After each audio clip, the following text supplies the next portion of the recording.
You know, this channel has looked at a lot of dark fantasy. The first review video focused on abusive aspects of my pride, and the gruesome side of Primal for the next. Well, not today! I promise this video will be different! It's going to be something fantastical! It's going to have awesome fight sequences, and examining why the story has rotted over the last few years. That's right, we're talking about RWBY today! A tale about governmental oppression, themes of domestic violence, and where people regularly meet a bloody horrific end!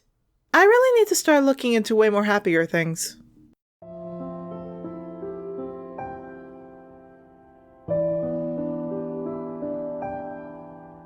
Hello everyone, and welcome back to Wolf Tales, where literature runs wild. I don't know about any of you, but my relationship with RWBY is a complicated one. I have been a fan of the show for a long time, but as the show has progressed, I've felt my love for the show decrease with each and every volume. Really, I'm mostly here for the music some days. I mean, don't get me wrong, I still consider myself a fan of the general RWBY story.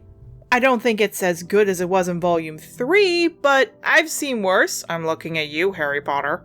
But overall, I can safely say that my love for the show has depleted over the years, and I'm not the only one. From fans calling it ruined to many leaving the show for good, RWBY wasn't what it once was since Monty's death, may he rest in peace.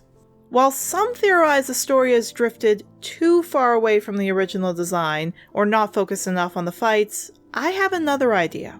One that may already be shared by others, but is not how much lore we're given, but where it was given. So, sit back and let's talk about world building and why RWBY's attempt at fixing their show is failing. Now, for those of you who have skipped the craze of RWBY for the last 7 years, here's a quick summary. The show RWBY is focused around 4 girls who make up the name of the show as their team name with the first letter of their first name. These characters include Ruby Rose, White Shni, Blake Belladonna, and Yang Xiaolong. The first 3 arcs focus on them living at the school and learning how to be huntsmen, which is a glorified superhero in this world.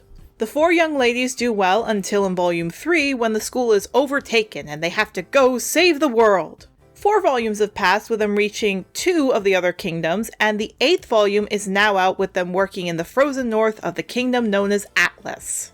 If that still made no sense, don't worry, you're not the only one. Most, even from watching the series for years, are confused by not only the characters and their actions by this point, but also the plot's progression. In fact, Nora summed it up in episode 1 of volume 7. We have so many things to catch up about. I cannot wait. You and me both, girl. Instead of thinking of it that the writers can't write, we should turn our attention over to either something they might not have, or something that they don't have properly set. Their story Bible. You see, the story Bible is something that the creators make in order to understand the world they are trying to tell. Story Bibles can include drawings, understanding of culture, and more importantly, cover off the structure of the lore and history of the world. Above all else, a story Bible must be followed to the T. If the story Bible states that one country is on bad terms with another, then the show must follow that. If it states that the people of one country only eats noodles, well, then it must follow that too. The story Bible is the heart of a fantasy world, and it can take years in some cases to complete. But the work pays off for a well-balanced and incredible world to be made. However, without a story Bible, a story can fall flat, and with an underdeveloped one, it can make it suffer greatly over time. So, how does RWBY's story Bible fare? Well, we know it exists from tweets, but how can we tell it's well-balanced or not? Well, the answer is simple. We examine the flow of the story. See, most stories should strive for a combination of character development and world building, but sometimes it can be one-sided. Stories like The Original Land Before Time and Courage the Cowardly Dog both have little to no focus on lore. Their stories are fueled solely on the character interactions that they have with the world around them. On the flip side, Pokemon and Spyro are both games that are heavy lore-based. Without the lore, the character interactions in the story would be flat and uninteresting. While there are lots more examples we could go over, these are the ones I think we should stick for now. Now, I'm no expert in writing, but I do know stories' flows, and I can try and pick out the first 3 volumes and figure out what the structure was supposed to be. Think of it like the foundation of the house that we're examining. When examining the first 3 volumes, we see very little lore is shown at all. We see a bit in the first few episodes of each volume and definitely at the end, but there's very little in between. This tells us that this story was set up to be a character-driven, interaction-based story, which there's nothing wrong from a storytelling standpoint to go with this method. If you want to tell a method with character-driven interactions, go right ahead.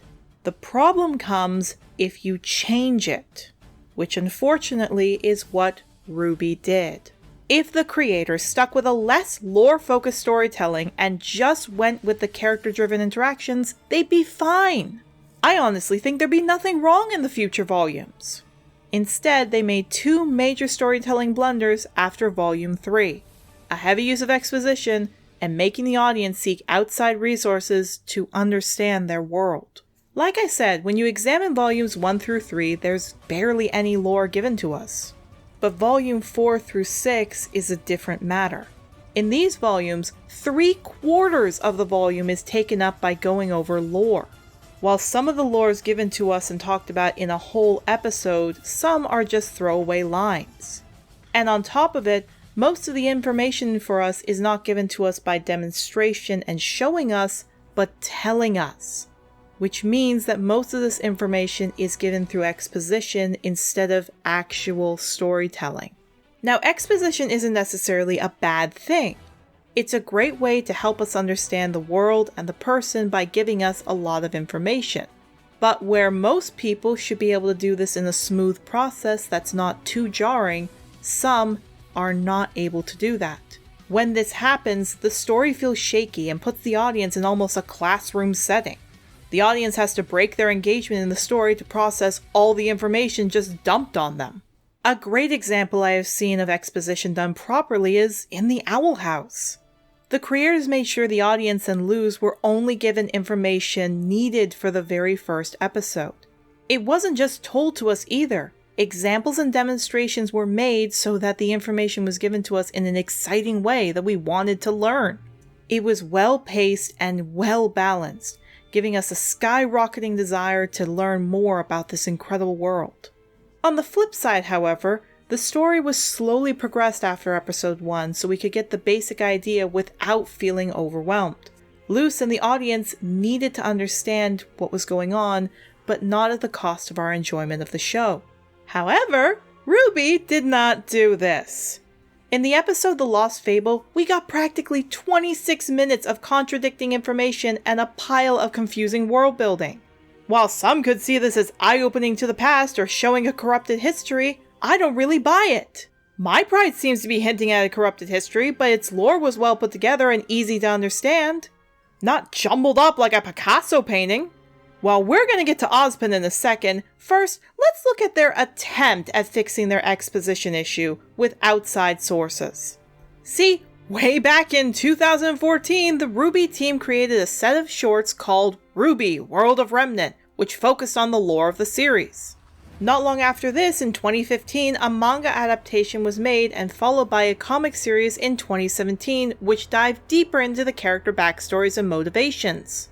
While all of this seemed great, most of it wasn't fully explained in the show to the viewer. While some may say, well, that's what they made the series for, so fans could understand it, I would counter with the question of, why? Why should I go and watch another series or pay for something to understand the story I am being told for free? I mean, I can buy the DVDs or other merchandise to support the show if I wanted to. Why should I have to buy something to understand how the show works? As storytellers, the creators of the show should be able to tell me, the audience, about this world without forcing me to look elsewhere for the information. Some may counter about Gravity Falls or Owl House's example of hiding information in ciphers and background images, but that's not needed info. If anything, that kind of information is good if you want to predict what's coming, but you don't need it to fully understand the story. Heck, My Pride was able to pull this off just fine. My Pride had a set of lore videos, like I said, that came out from episodes 4 to 5. They covered off basic aspects that were talked about in the show at the time, such as the religion and the different types of lions. While the information given was useful and described slightly differently than in the actual show, we still learned about all this information in the main show. They were optional tidbits for the viewers to watch and no pressure if they didn't watch them. With the manga and World of Remnant, there is vital information shown in those two aspects that are not explained in the main show. A prime example of this would be Nicholas Schnee. While in the side series of World of Remnant, we learn about his life, his bravery, his original ideas, and the corruption Jock had the company, but he's never mentioned in the show. We see a picture of him and we hear that Weiss's father married into the family for the name, but that's it. Especially when these two arcs are focusing on Atlas, you'd think a prominent member in their history would be talked about. Instead, the crew decides to shift over to other character interactions, which leaves their interactions lackluster and without information to them or context. A perfect example to compare this is the reunion of Ruby and Yang and the death of Sienna Khan in Volume 5. Seeing the sisters separate for a volume and a half, at least for me, was devastating. I saw them as an almost mother-daughter relation. So when they finally reunited in Volume 5, I was so happy with the outcome. It was wonderfully paced and well set up, as in my opinion was the rest of the reunion for the rest of Team RWBY. There was lots of time, development, and character spotlights that were allowed to understand how they would feel in the story and grow afterwards. Sienna Khan, on the other hand, most of us who only watched the show only heard it once. That one time was a passing from another person saying that she was the leader of the White Fang.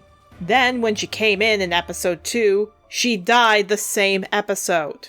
She wasn't Sienna Khan, leader of the White Fang, she was Sienna Khan, victim of Adam. The moment of her death meant nothing to us. There was no build-up, no fear for her life, or even satisfaction of her death. She was just another dead body from another crime of Adam. This trend of characters and their interactions becoming pointless if they're not the main four can be seen elsewhere in the series as well. From the death of Clover in Volume 7, which I still say is queerbaiting, Neo's team up with Cinder in Volume 6, Hazel's hatred for Ozpin in Volume 5, or even the appearance of Blake's family in Volume 4, none of these events had any weight to them or impact because we didn't have any context. They didn't hit as much as I think the crew was trying to make them hit and instead was just an event. An uninteresting, it happened event. Ironwood's downward spiral, Salem's confusing motivations, and worst of all, Ozpin. By the Fang, just Ozpin. Now, I understand, Ozpin might have always been meant to be a bad guy. Maybe the writers were trying to hide and mask his intentions from us since Arc 1. But honestly, I don't buy it. I don't buy the same guy in Volume 1 who seems secretive but good-hearted was meant to be an abusive, guilt-tripping scumbag. I could buy him being head of a secret group or even having a connection to Salem. However, his development over the volumes have made me now consider him a villain on the same level as Salem. Heck, they even made me want to cheer for Salem across this show. As well, it doesn't even begin to bring into the effect of every action Ozpin has done now is now in question with villainous intent. From his actions with Crow and Raven, to his time with Pyrrha, and his current time with Oscar, none of these are supposed to be for the greater good scenes or the ends justify the means.